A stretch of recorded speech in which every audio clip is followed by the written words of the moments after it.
Just puts it in a hip hop mood there. I wanted to try something different. Good morning, PT Breakfast Club. It feels like I'm coming to you live from a proof of life hostage negotiation video. I'm in my basement right now. I've been talking about this on and off for the last couple of weeks, months, been thinking about it for a long, long time. I now built a studio. Maybe I'll do a studio tour like video. Not now. I'll have to like detach the camera and stuff like that. But I needed sort of a dedicated space to do this. Doing this at my kitchen table wasn't cutting it after a while. Well, are they done with the construction? Yeah, the construction. We're gonna find out. Flooring's in. Yeah, we're gonna find out if the ceiling comes in on me. A little bit of painting. I had a wall framed in. I did a lot of the painting before they came in, but mostly, yeah, we're down to like painting and, light socket covers and stuff like that now.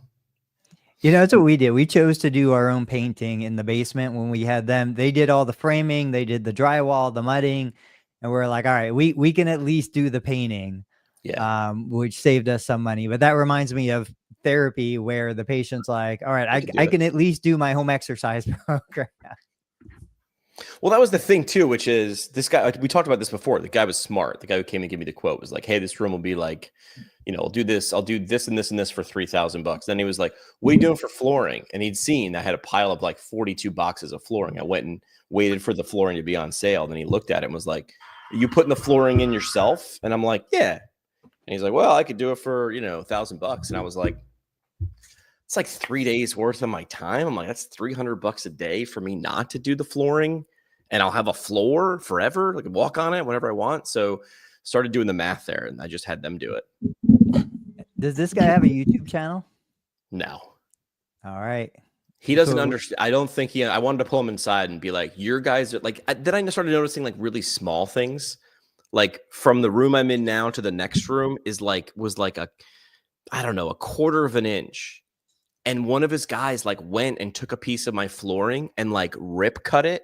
Like I'm saying that like I know what it means, but it's like pain in the ass. They like rip cut it and he covered up this quarter inch that otherwise would have been like, he's not going to notice. No one asked him to do it. Right. But I saw it because I was like, oh, I wonder how they're going to go over that difference in height. And I was like, oh, he went and he rip cut. That's cool. Yeah. There's a guy who installs pools in like, I think it's in Southern California. And he's got a great YouTube channel where he's like spouting like business advice like Grant Cardone, but it's like tactical. This guy's like, he's like, here's how I lost $9,000, but made, 65,000. He was like, I had to eat $6,000 worth of tile, but I could have went head to head and I could have held this customer to her contract or quote and been like, no, you eat the $6,000 in tile. But he was just like, I smiled. Next thing you know, I got the next 3 houses because that woman, I flipped her from angry to elated. And it was like, it cost me $6,000 and I get it. Like $6,000 is a lot. But it played out in the end. Dave, did you see my post about ATI?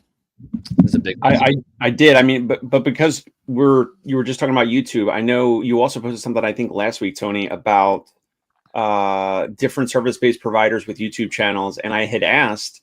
I think I tagged you guys. Maybe I didn't, but I had asked like, do any of these service-based providers show an income report that I think you've said intermittently, like some of these channels are making, hundreds of thousands or something. I don't know if they're making millions or whatever, but can a service-based company, like, I don't know, a physical therapy practice or, Jimmy's basement, wall ceiling construction guy, can someone completely have all their income come from, ads, either Google, like AdSense or like sponsors, like the way that people sponsor PT Pinecast? Yeah. Yes. I would say 100%. Yes. I think that there's a couple things that need to happen. You have to understand what your product is. Your product shifts from delivering the service, and now your product is your audience and the attention that you can garner. Like, look at the guy who mows lawns. Now there's like copycat dudes. Have you seen this guy? And I don't even know who the original was anymore, but it's like deeply satisfying to watch this guy take this like hideous looking lawn. And it's like perfect, like hook, delivery, close. He walks up, knocks on a door, sheepishly is like, hey, like, is this your yard? And the person's like, yeah, I don't have any money. Like, it's got out of control. And he's like, I'm going to do it for free. And they're like, what? what? Right? And then and then they do like a time lapse of him like transforming this lawn. Now it's easier to film a transformation of a lawn than it is a transformation of a human. That takes a little longer, but it doesn't, because look at 60-second docs. Like there's an Instagram account with 1 billion, million, gajillion followers, and they just understand that like brevity. If you promise me something and deliver, I'll keep showing up. So if you promise me a payoff in a video, and it's simple but not easy. Like you have to think about what you're about to film instead of yahoos like us, which is like we just point the camera and we're like, we got 60 minutes. Who's going to come out of this? But then look what we do. We go and find the nuggets and we share those to get more people to know about us. Like, I don't know about you guys, but we've been doing this for, I don't know how long, 9 months? Longer? At least this whole year, right? 11 months? Oh yeah, definitely this whole year. And probably like maybe last summer. But like now we're starting to see people DM us and be like, hey, listen, I see what you guys are doing there. Or like, hey, here's an anonymous question for like PT Breakfast Club, which I know Dave loves the anonymous questions. But so can they? Yeah. Look at, I had to bring up Prehab, guys. They did it in reverse. They started an Instagram account that exploded. Now they have clinics. They did it backwards. Like no one would think about doing that. That's not scalable, except they didn't go into it saying, we're going to grow an Instagram account to a gajillion followers. Then we're going to open clinics. They just focused on the next step. They were like, we like doing this. We're students at USC and we just like doing this and we're bad at it. And then we're not as bad. Now we're good. Now we're great. And now it's like, now where'd this lead us? I think the sweet spot is getting paid for the service and doing what Tony says, recording it, then putting it on YouTube. Then it's like two-sided. And then if insurance, cuts, Medicare and everything cuts every year or so, right, another 1%, 2%, whatever. Then you have it offset by the media side. Sure. I think it would be great to do both. I actually want to ask Tony, because he's kind of doing this. And just last week, maybe I'm asking it the wrong way. I have a buddy who plays weekend baseball. He's I've known him for 10 something years. He's a physician. He's my allergist as well. He had a bunch of back pain. He wanted a visit. He contacted me that morning. I have kind of a wide open schedule. So I was like, I could see him, midday. I went to his office, but as, to treat him in his allergy office, he kind of has like a treatment table. So, but I texted him on the way and I said, hey, can I record, or can we do a video testimonial? Like, can I record some of this, like little, video testimonial / video demo, right? The exact stuff that Tony's doing, more demo stuff. All right. And he said no. And I'm like, he said, no, thank you. And I'm like, and then he texted me, by the way, days after the visit, he's like, I'm 75% better. He got better from, McKenzie, prone press ups, posterior derangement, whatever. So Tony, am I doing this wrong? Like, what the hell am I doing? Like, I can't get these the clients. And maybe it's different because we're going to people's homes or we're going to them, and it's one-on-one. And someone that goes to Tony's office or any other office is kind of like, they're a little more, I don't know, desensitized or open to it. Is it my clientele? Is it I'm not getting everyone to sign a social media release like up front? We have people that say no to the social media release. Like I have videos I want to get out there that I can't even record because people are so private. So what's wrong with me? I would say it's your clientele, and I don't blame them one bit. Like, I think most people, the gut response is to say no right out of the gate. Now, my clientele, different from your clientele. If that's an allergist with like a business and all this stuff, he doesn't want any of that stuff out there. He has no advantage. There's no benefit to him. I think you could probably present it a little bit differently.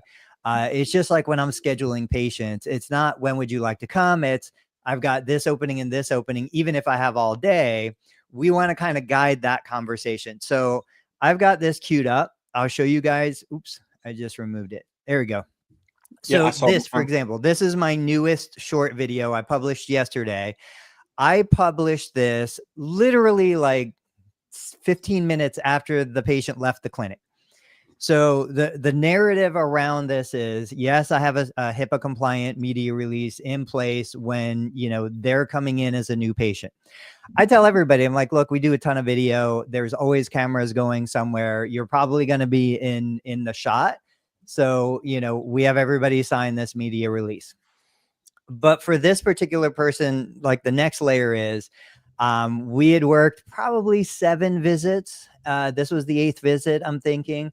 And I said, hey, when you're done with that exercise, come meet me over here. We're going to do shockwave therapy for the first time today.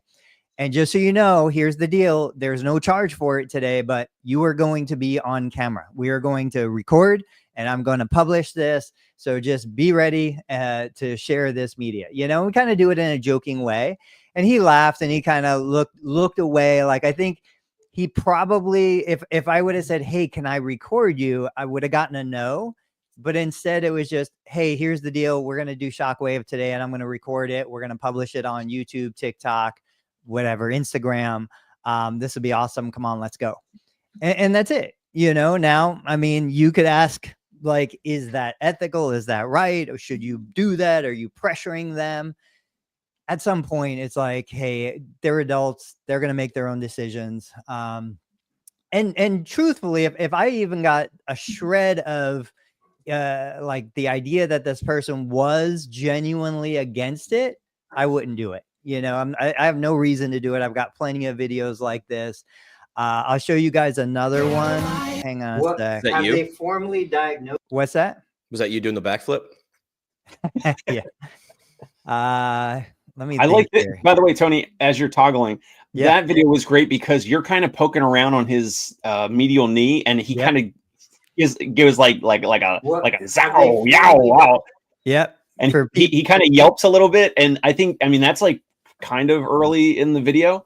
Yeah, right here for people who haven't seen it. Diagnosed you with like meniscus tear. Right there.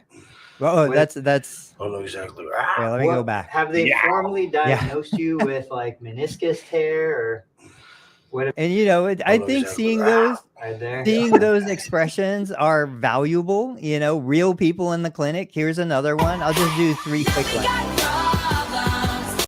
What I like about this one is we've got the gentleman in the foreground. Now, I've done tons of videos with the guy in the foreground who is doing the jump rope.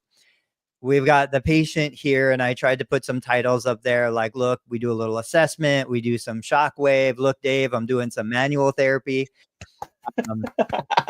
What I would call therapy. Some people might not call this manual therapy.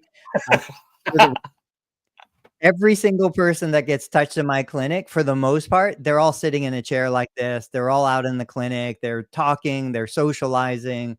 Over clothes is your style. Manual therapy over the clothes. Every single time. I hardly ever touch skin. Last one right here. But this is where you felt right there. You know, touching it. Yeah. This is another one. I haven't seen a this little one bit of assessment. Right there. Yep. Let's do it with the knee bent. One thing that I've noticed is I tend to use more masculine, like this is AC/DC. I use more masculine music with my male patients in the video. I use Taylor Swift with a lot of my female patients. It wasn't intentional initially, but now I think it might be.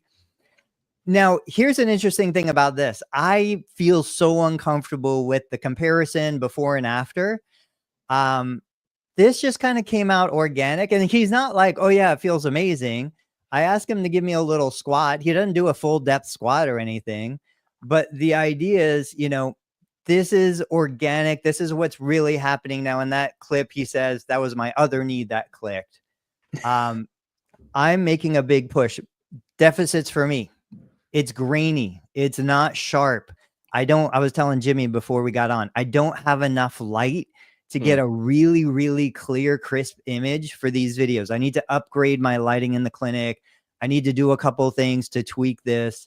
But these videos are getting, you know, 500 to 1,500 views. They're generating some buzz. I'm getting a lot of inbound questions from past patients that see them. I share this here. I share it to Instagram, to TikTok, then to my Facebook business page. These have been doing really well for us. Now, I just ran a paid ad, like literally this morning. I started a paid ad on YouTube, pushing these videos out a little further. I just thought of one. Do you think they make more money with the pawn shop, or do you think they make more money with this TV show Pawn Stars? The TV show, because it's been around for like 15 years. Yeah, but the store's been around for 1 billion years, right? And then that drives now it is one of, somebody threw a statistic at me. It is one of the most popular tourist destinations in Las Vegas. And it's like 15 minutes outside of Vegas. It's not even on the strip. People go to it. The thing is, the actual physical store is always bottlenecked by the physical location. Like the American Pickers guys, like Sean Parr, he was saying that he had the hot dog stand. He used to work for those guys. Oh, really? He said there would be a line out the door. That's why he started the hot dog stand, selling hot dogs as big as a baby's arm. That was his tagline. He was making thousands of dollars a day. He said you could only fit so many bodies in the store.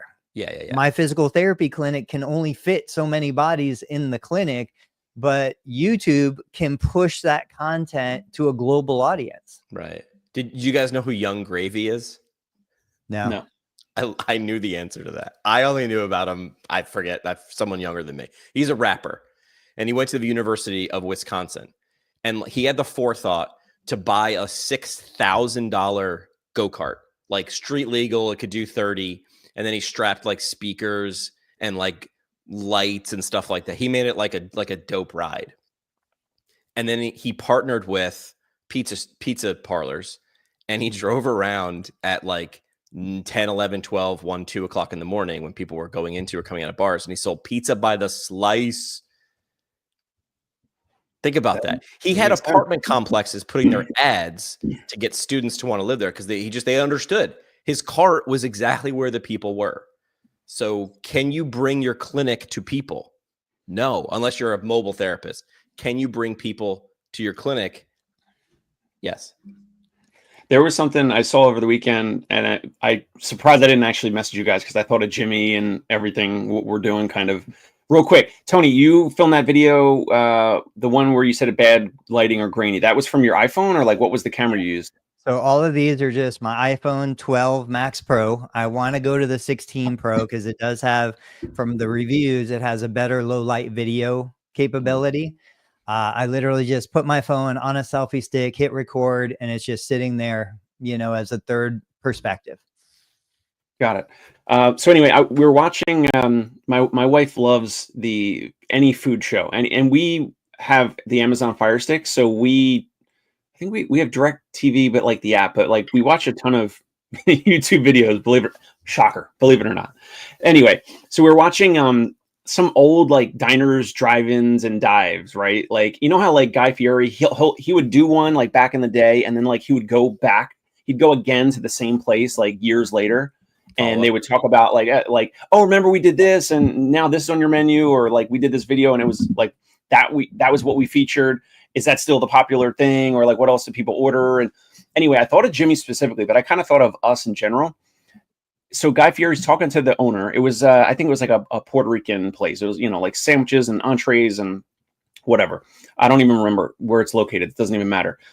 He says to the guy, like, so how was it and all that? And the owner said, after you came, we had a line out the door like the next day, and this is not like, this is a phenomenon that we know of. Like we've seen it happen with Guy Fieri. The same thing happens with the pizza place or any other restaurant with like Dave Portnoy. He goes, and then like the next day or that same day or whatever, the pizza place gets a ton of business. What was specific is that the owner of this Puerto Rican place said, not only did we have a line out the door the next day, since you were here, which was years ago, Guy Fieri, we expanded into the next.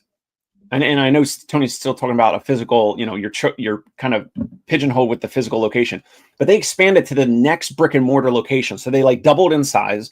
So Guy Fieri came years ago, and it was like, I don't know, 6 tables, and now it's like 15 or 20 tables because they expanded and 2x the size.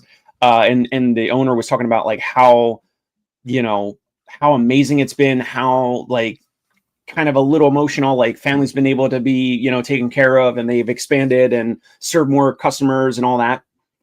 And I feel like, and I know it's challenging because like cost and, you know, traveling around to clinics or whatever, but kind of, you know, Jimmy's kind of floated this a little bit. I want to do, yeah. Here's an example. Here's a funny example, right? Have you ever heard of Levain Bakery? You're in the city, Dave. Yeah. Yeah. Do you know why you've heard of Levain Bakery? You're going to hate this answer. No. Taylor Swift. Taylor Swift was in New York and did an Instagram thing like, these are my favorite cookies in New York City. I lived 5 doors down from Levain Bakery on 74th Street. Levain Bakery could hold 6 people shoulder to shoulder on a good day. You have to walk downstairs. For all intents and purposes, it is a horrible store location. And yet it's like a speakeasy, right? So T Swizzle does an Instagram story, and everybody who comes to New York is like, I got to try these. So she has attention, and she just, for the good of the world, told people about Levain Bakery and their cookies. By the way, they are redonkulous. Quote me on that. They are cookies the size of your fist. They're like cookies the size of small cakes, and they are awesome. And I barely like cookies, but I love these cookies, right? They blow up, obviously. They now are on 74th Street, which is a cross street in New York. It's off of Amsterdam, which is a very busy street. They open up a bougie location, like very nice location, a block and a half away. Which location do you think was busier? Still the speakeasy one? Because it was the one. I've been to the big one on the Avenue, and it's huge. It's like a mini Apple store. So I would be the local in New York being pissed because I couldn't get into my laundry because there was a line. And credit to Levain Bakery, they always put someone outside like, hey, let's be respectful of the neighbors. I would tell people, I'd be like, hey man, just FYI, and like from here on, you got an hour wait. There is the same cookies actually where they make them around the corner. They bring them over here to sell to you idiots. You could go get the same cookie in 48 seconds. No one moved. People wanted the experience that they had. They wanted to know they stood where T Swizzle stood. So that's why people want to get hot dogs as big as a baby's arm in the store, because it's the thing. You want to stand where, it's why people want to kiss the Blarney Stone. You know, the locals pee on that, right? Like the night before, then they watch all the American tourists stand on their head and kiss it, and they're just laughing. I did not know that, but we need an Irishman to tell us the truth. It's just part of the experience, man. But you draw attention to it. Like, so yeah. So I think what Dave was getting at was like, what if we did, I'm sort of doing it now, like a very low budget version with PT Business Blueprint. I'm like, I'm going to do 1,000 15-minute episodes. Tell me your business model. Give me a quick spin around the thing. Danny Mattei is doing this. Yeah. With his like clients. Then he just goes in and shoots like a reality show. Like, kudos to Danny and his team for like doing this. I wish they'd go deeper. Like, from what I've seen anyway, like, I haven't hunted, so Danny probably already is because he's a smart dude and they're smart people. But like, they're just like, let's just go, like, show us. And like, Danny's like the anti-host, where he's just like, oh, so what's up? But he just asks the right questions. So what's up? Why, how'd you get here? What's your business like? What's your difference? Jimmy and I have talked about that exact concept. Like, I've wanted to do that for so long. It's just, I just don't see a big enough return on the investment for me to take time away from my family at the family stage right now. Let's go. Let's get an RV. Right. Cousin Jimmy. I looked at the what are those big vans called where you Sprinter? Yeah, Sprinter van, fill it, turn it into a podcast studio. I mean, we've seen other people that have done it.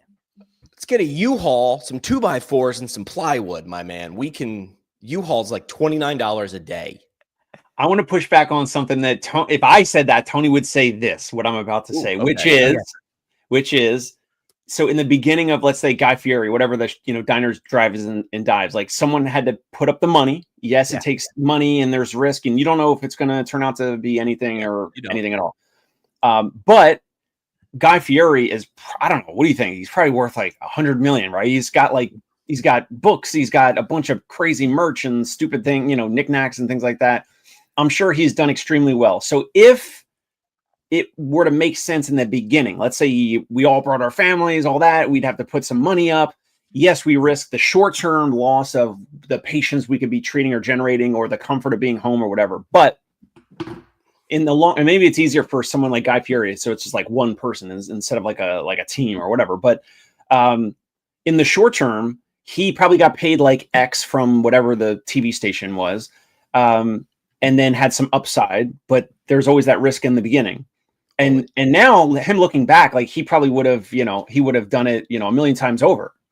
Everybody would have doubled down, right? You know what I mean? Like, I don't know what the math is. I'm not a math guy, but I think 80% of people's biggest regrets is I wish I didn't go bigger.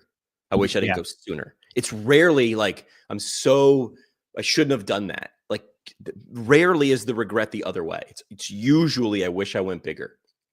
This is one of I haven't looked at this channel for a while, but this is one of my favorite YouTube channels.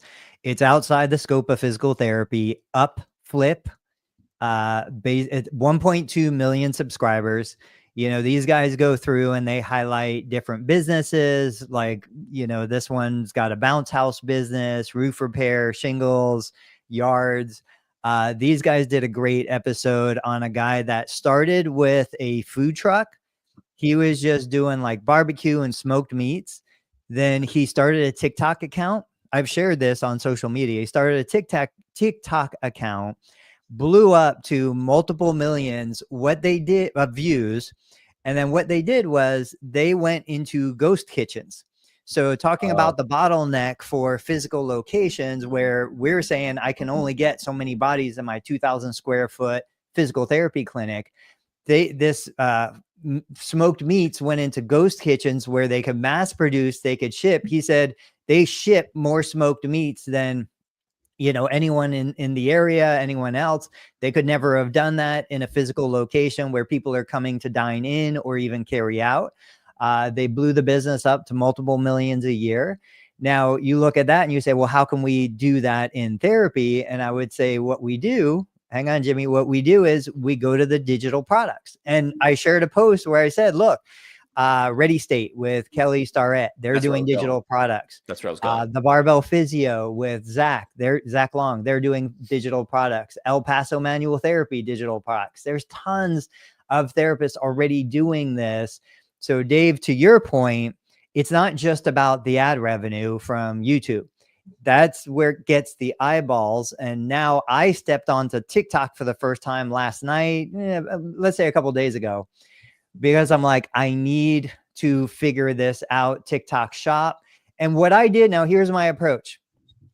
I'm not looking for physical therapy patients on TikTok.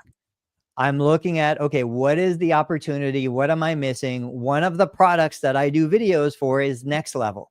You interviewed Scott Dixon. Oh, yeah. So I do videos for Next Level. They have a great affiliate program. It's invite only right now, but they pay a decent commission. They don't have any presence on TikTok. So I'm like, look, I'm doing videos anyway. I could be the main guy on TikTok pushing the Next Level glide. They have videos showing who's the quarterback for Kansas. Mahomes. Yeah, Mahomes is using their product. Oh, yeah, they had it on Netflix. He did it on a Netflix. Like all of the raw materials are there. I cannot believe there is no physical presence on TikTok for them. That's going to be my big push over the next 2 weeks. Besides the other stuff that I'm doing, getting ready for Black Friday, is I'm just going to flood TikTok with a bunch of Next Level videos that I'm doing in my clinic. But like, these are huge opportunities.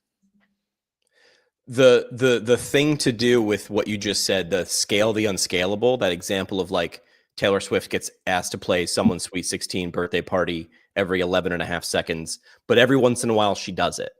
It doesn't make any sense, but she does it, and she knows that she can ride that attention wave really quickly, and then every 6 months it surfaces again, and then every 6 months it surfaces again.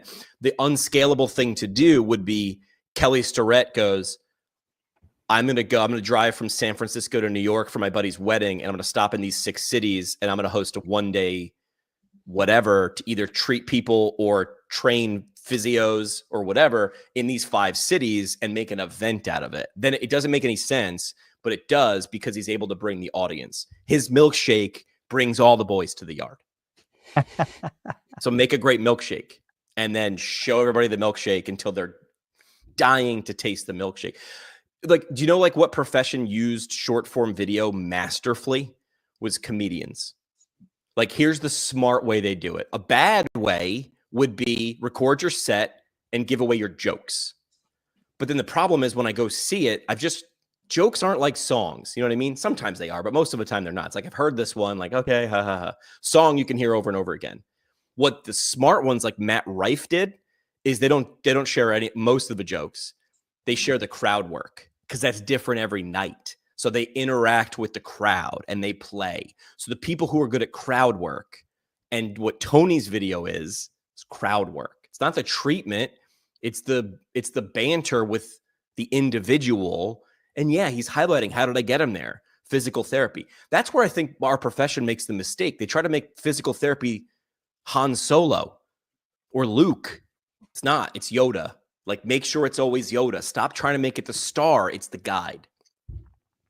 Yeah, the patient's the star. And then I can see myself in that role. And then I go, well, I should do this. And this is what Stu McGill should do a tour where he invades America and goes across the country. So whatever that 2 weeks across the country would be insane with the amount of attention that would follow afterwards. Let me share one more thing. And then if you guys want to hit a new topic, We got to talk about ATI. Yeah. I don't So understand. this is, I know everybody here knows Ali Abdaal. This is a breakdown of his kind of revenue. He shared this stuff publicly a bunch of times. If I scroll through just to give you the highlights, so like here, revenue breakdown, 10% of it, the income comes from affiliate, 20% from Google AdSense. Google AdSense would be what he makes from YouTube ads. Right, 20%. But Skillshare and brand deals account for 70% of his income. I think at one point he said he was doing $8 million a year. He started as a doctor. He was a medical student. He was sharing like study guide tips as a medical student. And then fast forward a few years, and this is where he is now. Let me jump down to another graphic real quick. So part-time YouTuber Academy is his digital course and community. It accounts for 54%. That's huge. This is where I think physical therapists could look at this and say, okay, I don't want to be a full-time YouTuber. No problem. Capture those little video clips during treatments. I've never created as much content, clinic-facing content, as I have now since my PTA went on maternity leave, and I'm in the clinic every single day. Like, I cannot believe how easy, no offense, guys, how easy it is to generate content when you're actually working and treating patients. Every single day, you don't even see a fraction of the content that I have stored on my hard drive. And that is going to be stuff that I'll go back a year later and access when I'm like back out of the clinic and desperate for content. But the idea is we can do so much with the content we're generating every single day. Document, don't create. Just like when that guy left my clinic, I had 5 minutes of raw footage on my phone. I went straight into YouTube Shorts app. I edited a couple clips. I put music behind it. YouTube Studio will do the captions for you. Right. And I hit publish, and literally it took me minutes to get that ready and up. It wasn't perfect, but it was good enough. Yeah. All right, let's switch topics. I want to talk about ATI and their stock price. Not because I want to pick on ATI. I want to understand what stock price means. Like, I sort of understand it, but I don't. But I want to understand what it means. Like, so what, now what? Like, what does this not only mean for ATI, but what does this mean for the profession? And what is this saying? I think Dave can probably explain some of this better than us. But riddle me this. What does this mean? So one thing is that ATI went public via a SPAC. A couple years ago, a SPAC is a special purpose acquisition vehicle. So basically, like a company would be private, call it ATI, and there were other companies. There were other examples. Another one was Virgin, whatever, Richard Branson, Virgin Galactic or whatever. They did like that whole thing where they went up briefly and came back down. That also went public via SPAC, and that also has not done well. But basically, a SPAC is there's a private company, and then there's a private equity firm that has money. They might already own or co-own a shell company that's already listed publicly. It could be on the NASDAQ or wherever. It's already listed publicly, but it's got basically like no revenue. It's like they call it a blank check company. It's the guy Chamath, who is part of the All In podcast, he helped Richard Branson go public with Virgin Galactic via a SPAC merger. And so Chamath had like IPO A, IPO B, IPO C. Like he had like 26 IPO shell companies for other companies.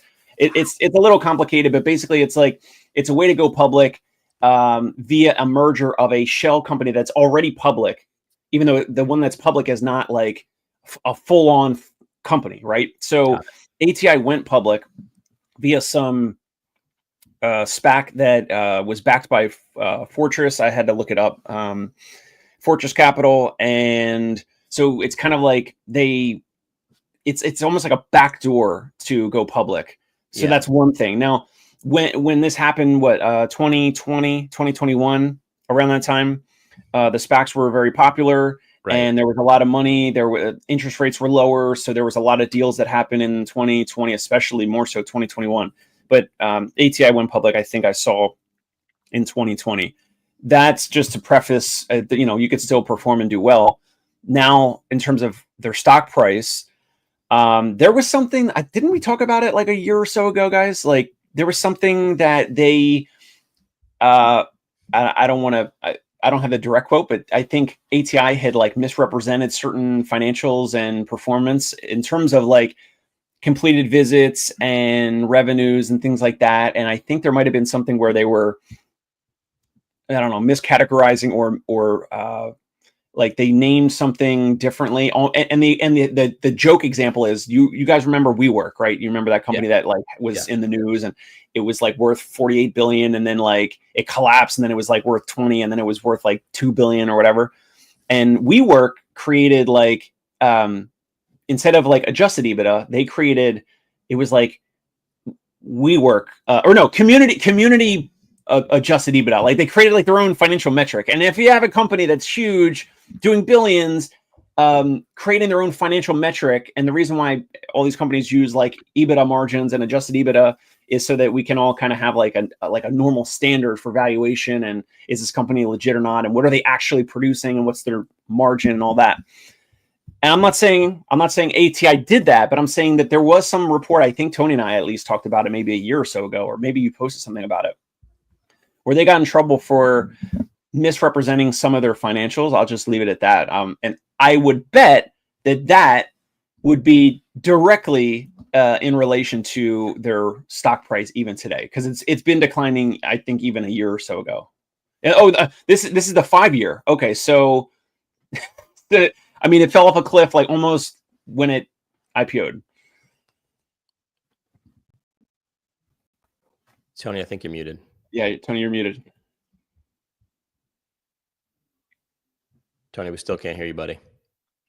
So let me just fill it in here. So they went public 2020. Go ahead, Tony.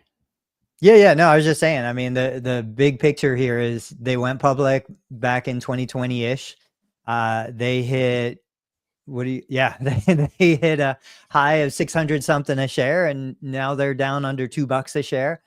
I pulled some of the headlines. So like negative, actually, let's hit the positives first. Some of the positives. So API reported 7.1% increase in net revenue year over year. Okay. Patient referrals per day grew by 5% year over year. Clinician headcount increased 3% year over year. So they're hiring, they're growing. Company maintained high Google star rating of 4.9 out of 5. That seems like a funny thing to highlight. Yes, agreed. They're just reaching. Where else can we get good information, good news to share with our investors? Was this from ATI or was this from like this Yahoo? Is from Yahoo Finance. This is their. But what better litmus test or tea leaves from the patient side? You can get how many referrals or how much money. That's the only metric, right? So get a damn rating. I know, but it's when you got like an investor letter kind of like this, like, I mean, that is usually not part of like Apple and Tesla. They're not saying like we have, of course they probably do mention customer satisfaction scores, but Google reviews, I mean, you could juice those if you wanted to. All right, last one, adjusted EBITDA. Apparently you can juice stock price too. Increase to 12 million, a 6.4% margin. Okay, now the negatives, and we have no horse in this race. Like, it makes no difference to us. I think this gives us a general idea of what's going on, in this world. So wage inflation. This was the one that I thought we would all talk about. Wage inflation remains a persistent challenge, contributing to increased salaries and related costs. So they grew clinicians by 3%, but they're also paying those clinicians a lot more. Net loss during the quarter, 33 million. Provisions for doubtful accounts increase, so meaning they're not going to get paid on things that they're waiting on. Labor market remains challenging. Clinician attrition holding steady at 21%. Wow, that's a big number, I would think. But they do have good Google reviews, though. Yeah, company closed a clinic, divested one. No big deal there. CEO noted wage inflation remains a persistent headwind. Isn't labor market challenge what we just reported from the APTA report? Wasn't it like 19%? And they're at 21%. So it's like that's on par. So that's not like ATI. But how many big PT companies are public? I know US Physical Therapy is public. And them, that's it. So I'm sorry. ATI would be the third via the SPAC. So it was USPH. And Select Medical, and I don't think there's another one. And now ATI would be the third, as far as I understand. There might be another one here or there, but those are the big ones. But is Select public, or are they owned by private equity, or are they? I thought they were public, but if not, then ATI might be the second. I think they used to be, and I think they went private. So what does this mean for the profession? Or again, stock amateur. Do not take any stock advice from me ever. Is this the time to buy? Because we're at $1.89. I don't know. Dave? I mean, I don't know how much. Let's just say if you were to buy Confluent, I don't think Confluent's public. Dan, thanks for commenting live here. Thank you. I don't know if it's the time to buy because I don't know how much of a bounce back they're going to have, right? How much, if you want to buy something that it would be a potential growth stock and Apple brings Steve Jobs back and over time they, have explosive growth with new products, all that. Let's just think about it. Let's say in the next 10 years, how explosive or how much growth could an ATI really have? Yeah. I don't think it would be much to risk investing in, thinking that you're going to have some big upside in 10, 15 years. I mean, this is one of those deals where you bet on winners, you cut losers. This is a gamble. This is a lottery ticket. Most of the time, 99.9% of the time, it's going to go to zero. It's going to fail. It's totally counterintuitive when it goes back to you buy at highs and you sell at lows. I know everybody wants to go the other direction. I've lost tons of money going the other direction. But the reality is, back to some basic business fundamentals, there's a reason why expensive companies are expensive. There's a reason why Dave's physical therapy service is expensive, because it's successful, it's good, it's worth the money. So this is one of those deals where if somebody wanted to throw a little bit of money in there on a lottery ticket, maybe. But anything under $5 used to be considered a penny stock. It's probably $10 now. It's just not worth the time. So can I ask a silly question then? Yeah. What does this mean for ATI, not just their stock price, right? There was a lot of positives there in terms of referrals are up. It feels like the negatives are about the profession. Do you know what I mean? Outside of an accounting error or misrepresentation error or whatever that was, does that mean that the future of a company, the future of a profession? I'm trying to zoom out. I'm not here to just focus on the company. What do the tea leaves say for the profession? Because a lot of those things were up. Well, yeah, and salary is up, and those types of things because of the third party payers that ATI interacts with and uses. Can't do anything. You can't do anything. That's one of the big reasons of headwinds. That's going to be challenging. So. There's something I also want to mention before we wrap up where I want to connect the first thing about YouTube and the ATI thing, and we're going to put them together. Maybe that would be the explosive growth. But anyway, the salaries and compensation for all their therapists and future therapists that might join ATI, it is what it is. They have a ton of clinics, there's rent, and all those rents are most likely, those leases are going to have higher rents in coming years. So they are like they're kind of where they are, and it's not going to be a ton of explosive growth because of those factors that that's just part of the landscape right now. Wages, inflation, higher costs of living, all of that. They have to pay therapists a certain amount to actually get them in the first place and then keep them. You know, to answer your question again, Jimmy, you guys remember Ty Lopez, right? Yeah. So I think Ty Lopez, I'm looking it up right now as I'm saying, like, I think he bought Pier 1. He bought Models. I don't know who remembers Models. I remember it. Radio Shack. So it's one of those deals where Ty Lopez bought those like old brands. Most of the new revenue and the profit, from what he has said on interviews for those old brands, comes from online. So like Pier 1, all the stores are gone, but basically all of the money is coming from their online. I think last I heard it was like 800,000 a year or maybe $1 million a year, which still isn't a lot, but it's something. I think what you're going to see is brands like ATI that are just going to flounder for a while. They'll probably get packaged, resold, you know, maybe taken private. But it's going to take somebody who will take these legacy brands and bring something new to it. Are they going to get acquired by a Hinge or a Sword? I don't know. Maybe like if Hinge wants to go into physical locations, the easiest thing for them to do is just go out and buy a company like ATI right now, you know, like, and I think the main value in buying something like that is the staff, is the clinicians, is you're just buying a whole bunch of therapists real quick, that have distribution in physical locations. That's my guess. I am no expert at any of this. Dave, you're nodding. You agree?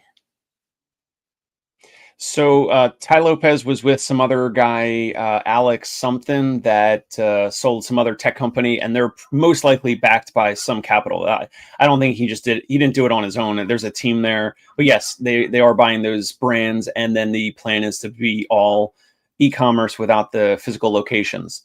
To loop these two topics together, imagine, I mean, it's probably not going to happen, but you have the tight margins, the high demand on labor with the salaries that the therapists want to that they're demanding and need.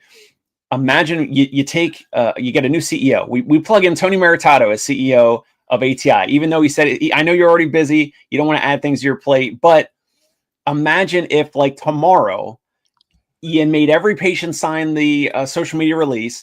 You pop up a YouTube channel, you call it whatever, you call it, you know, ATI National, you call it whatever. And then Tony, you know, from the top down is just like, here's the examples, here's the blueprint, put a, you know, a corporate iPhone, cameras, whatever, camera crew in every clinic. Some therapists might leave just because of that. Some patients might leave just because of that. And you just film everything. You film, you know, all the things in between, all the funny things, patients getting mad that, you know, so-and-so is in their parking spot, or, you know, just stupid things in the clinic, and the physical therapy stuff and the front desk stuff and the phone calls and everything. You just film everything. That could be the explosive growth. So if Tony's going to be the CEO of ATI, then yes, we should buy the stock. And this is not financial advice. So CEOs making yearly compensation $3.3 million. I might consider that. I might take some other stuff off my plate. But here's a little insider information, and this is a fact I didn't even know. So Jimmy was with me at the PPS conference this year. I ran into an old buddy of mine. He was the guy that originally introduced me to physical therapy. He was the director of rehab at the hospital where I was a volunteer. We had a great relationship. He's the guy that I sat down with, and I was like, Scott, what do I do? How do I open a physical therapy clinic? Long story short, if you guys remember The Real World from MTV, they had a series on Siesta Key. Siesta Key is where I grew up. Turns out my buddy's daughter was one of the main characters on that reality show, Siesta Key. Everybody has said it. I'm not the only one. Why do we not have a reality show for physical therapy where we follow a community of patients? It could be a combo. It could be like Survivor meets Mr. Beast meets MTV Real World. We eliminate patients as they get discharged. They get voted off the island if they're doing too well. What's up, Jimmy? Well, I was going to say, like, the real world stalled out because just watching people like Sims didn't work. So what did they do? They did road rules and they installed challenges. There needed to be a finish line. There needed to be a reason. There needed to be a way to cause tension outside of who ate all my cereal didn't replace it. We'll bring back Well, Joe and Rogan. how come Real Housewives? Sorry, go ahead. No, I was just gonna say Joe Rogan from what was that series where they Fear did Factor. roast Fear Factor. We'll Here's add just that something interesting. element. You ready for this? Look at this statistic that I just brought up. We're combining, like Dave said, the beginning topic and this topic. ATI, a huge organization. I just started doing YouTube seriously 6 months ago, switching from strictly podcasting to actually doing video. I have more people subscribed to my YouTube channel than ATI. They could do a staff meeting and be like, everybody subscribe to this channel right now because that's the number people look at. But look at the number below it. Working at ATI, that one video, 2,800 views. That when I Google ATI and YouTube, those are the things that come up, which is people are looking at that. Although 4 years ago, 2,800 views, not a great statistic. But man, you could have a staff meeting and be like, everybody in this region, we need you to follow this channel. But even better than following the channel, we're going to turn you into a content creator. We're going to turn you into a star of the show for a little while. And like full disclosure, I think I did 17 of my podcast episodes last year at CSM with ATI. And so I've done some with them before. Here's the thing about ATI. We keep talking about the organization. All the people that I've talked to are super nice. Like, remember that. These are PTs. These are your colleagues. Like, when people bash, like, an organization because it is large, I'm very confused by that. Although I'm not, because I'm a Yankee fan. I'm like, everybody felt bad for Mattingly in the 80s and 90s. Couldn't get to the World Series, retires a year before. Yankees start winning. Everyone loves them, and then they hate. That's what America does, right? We love to root for the underdog, and it's until you start winning, then we hate you. So is this a case of that? I don't know. Dave, what were you going to say about Housewives? Oh, yeah, Housewives. So how come the Real Housewives is so popular? I just saw one, and unfortunately, I guess I'm watching too much TV. The fact that I even know that Real Housewives is now going to be in Salt Lake City, Utah. But they've done Real Housewives in New Jersey and in New York, and I don't know what other How would they do that? cities or states or whatever. They juice a lot of the conflicts, right? That's why people watch more than, like Jimmy said, more than the Real World, where Real World was literally no actors. They didn't juice any conflict. It was just like their actual lives. And so, Jimmy, you're saying that's part of why it kind of stalled out, because maybe it was too real and it wasn't entertaining enough, and it wasn't fakely juice. No, I and I'm no, historical expert on reality television, but I remember it was innovative because it was like, the intro was like, watch the real life of 7 strangers. That should be the worst pitch in TV ever. But then you're like, I've met people and crazy. But the idea was, it was like, bring in the straight bodybuilder, bring in the gay guy. It was like it was a stereotype of each person, put them together. And every once in a while, things have to evolve, right? Like, what are the longest running shows on TV in terms of reality? Like, America's Got Talent. What's the other one? What's not America's Got Talent? What's the other one with it? Everybody's saying American Idol. What did Tony say? I was going to say The Simpsons as soon as he said longest running. Oh yeah, but not a reality in terms of that. Actually, I think the longest running show is 60 Minutes, maybe. I don't know. But like, why do they need to juice it up? I don't know. Every once in a while it gets stale, but look at America's Got Talent. It's a game. It's a game reality show. Will Boyd, loving the discussion. Really interesting thought experiment about ATI. That could be an episode. What would you do what would each of us do in our first 90 days as CEO of ATI?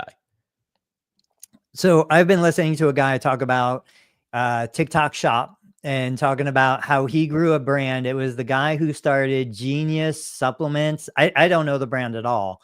But he grew it to like 30 million a year in revenue. And I think they sold it. and he was talking about other brands that basically were competing, like GNC. You know, GNC is a classic. They used to sell supplements, brick and mortar shops. They tried online. They never really got successful. They basically disappeared. It goes back to what we always talk about, Kodak having the first digital camera and doing nothing with it because they were in the film business.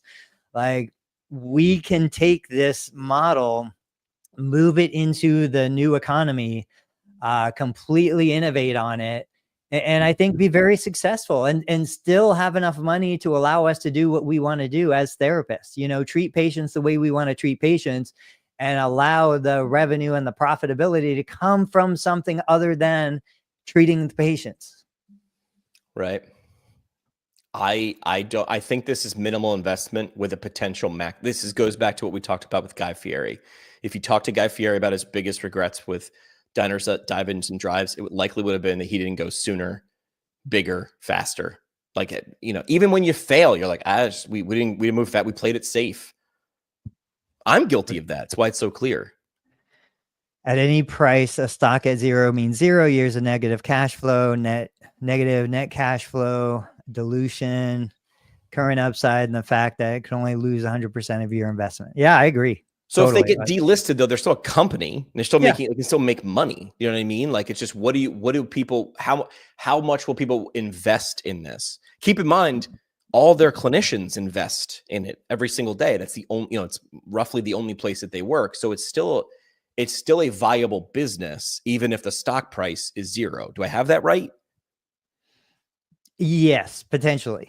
Yes, it's still a viable business. They're still treating patients and making money, and you know, but their investors are not doing well. They're the ones that are suffering. Understood. So what are we doing? We want to hit closing parting shots, or? Oh no, we got to talk about Dave's GIF real quick. We could do that in 2 minutes. Oh right? yeah, I forgot. Remember the GIF? Hang on, here it is. I want to get your interpretation, especially Tony's, but both of you. Okay, so I'll do play by play. It's a great GIF of a guy trying to dunk a basketball on a hoop, and he can't. He misses horribly, and then an elephant comes from off camera, lifts him up by the trunk, and lifts him up. So revenue is the goal. Lead generation is the guy trying to dunk, and loyal customers winds up lifting him up, getting him close to the hoop, so he's able to actually complete the dunk and get the ball in the hoop. That's the GIF. I wish it would have been profits instead of revenue, especially for this audience. For, you know, profits are all we care about. We don't care about revenue. Right. So what's the interpretation? It looks like the fastest way to increase revenue or profits would be the people that you're already know who you are, who've invested in your organization, your product, your service. They are the fastest way to get lead generation results, to convert lead generation into revenue. That's my take on it. Yeah, I think Jerry Durham talks about this. Probably Jordan Mather talks about this. Like, for a decade, we've been saying, look, you guys don't need more new patients. You guys have, if you have even a couple, you know, handful of patients in your database, you have enough patients to go back. Every year, there's fewer and fewer new people that come into my clinic. Yes, some patients die. Those patients that die, they get replaced with actual genuine new patients. But the vast majority doesn't kill anybody, and he hasn't replaced any people. It's just metaphorical. The vast majority of our evaluations are happening for patients that have been with us 5, 10, sometimes 15 years. Right. That's where the value is. You know, Joey Albritton talks about it. Like, everybody who does this talks about reactivating, keeping a community, keeping a tribe. Dave. And this goes back to, I mentioned to you guys a couple of weeks ago, like we had the end of October, we had 2 clients that one of my therapists is seeing. He's seeing 2 clients where they happen to have a birthday on the same day. And like, he saw the client on his birthday, and then he saw the other client like 2 or 3 days after her birthday, but there was 2 clients on the birthday on the same day. And they've already spent a ton on our service. And so I mentioned to you guys, like, the one guy, we bought him a cake, and then the woman, we got her a bouquet of flowers. And it's like, all of that, because of our pricing and our approach and everything, like, there's already extra cash, like, kind of built into the whole model, right? So it's like, that GIF, I'm like, man, like, and they hopefully they'll refer people to us, but even if they don't, like, there's already, we're trying to, there's extra cash. We want to let's put it back to them, especially their birthday. Like when someone says happy birthday to any, like, you feel so great. You feel like you're for that day, you're the center of attention, which you should be. And, you're getting someone to think about you and all that. So it's like, hey, let's do some goodwill. Let's turn it back on them. I have not done this well enough over the past 5 years or whatever. So I want to start doing more of this. And that GIF was just like, man, like, we all talk about lead gen and, Google ads and referrals and new patients and, all that, and converting new patients and what to say on the phone and all that type of stuff. Right. And it's like, sometimes it's just a good reminder. Like for me, it's just, sometimes we overlook the amount of dollars someone has already spent with us. They already know, like, and trust us. So that's why I want to share with you guys. Yeah, this was the thing we did in radio that pissed my morning guy off. We had a database of thousands of listeners. In radio, it's hard to get that, right? Except we have prize winners. So I had the idea, how do you do this? So I made our morning guy, when he got off the air, to call people whose birthday it was, because one of the rules was you had to give us your information, and one of them was birthday, to prove however old you were. And he looked at me like I was an idiot. Because he's like, I'm the morning guy, baby. Like, I do one to many. I don't do one to one. And I was like, this is long before Taylor Swift. I was like, but you're the guy everybody in this area, Northeast Pennsylvania, listens to for the last X number of years. You're going to call 10 people in the morning and just be, and he goes, and say what? I'm like, riff, baby. Pretend like they're your bro. Because they think you are. You are their bro. They hang with you like 3 hours every morning. And a week into this, he turned and he was like, people really appreciate that. And I'm like, are you just understanding the value of the relationship you have with these people who listen to you for 3 hours a day? And he was, and this is a guy who was in radio at that time longer than I was. And I was like, this doesn't scale, but it scales. Like, it's difficult to measure what those, because again, we didn't sell a product, right? They were already buying by listening, and they proved it by listening enough that they won something. But trust me, we would see when social media started, people like, Jim Bone called me this morning for my birthday. Well, that's crazy. What do I do? What do I do if they don't answer? Leave a funny voicemail. You're already on the line, dude. You're a radio broadcaster. Riff. It was Cameo before Cameo. I don't want to pat myself on the back, but that's what he was doing. He was doing cameos. There you go. Party shots. Party shot. So Albert Einstein doing the same thing and expecting a different results. The definition of insanity. Like, why it breaks my heart seeing therapists today, the end of 2024, trying to build the same business that I built in 2000. We need to do things different. And this is the greatest opportunity there's ever been in the history of humanity to build a business differently, more profitably, more scalable. We cannot copy what's always been done. Dave, what do you got? Same thing. I mean, we need to do more video recording in our practice. We need to get these releases signed. We need to come at it at a different angle. And I know, what's his name? Scott earlier mentioned, asking questions like, asking patients, would it be a ridiculous idea for us to film your treatment session? And yes, I know it's actually one of my all-time favorite books from Chris Voss, Never Split the Difference. I do know that question approach, and I didn't ask it that way, so I should have.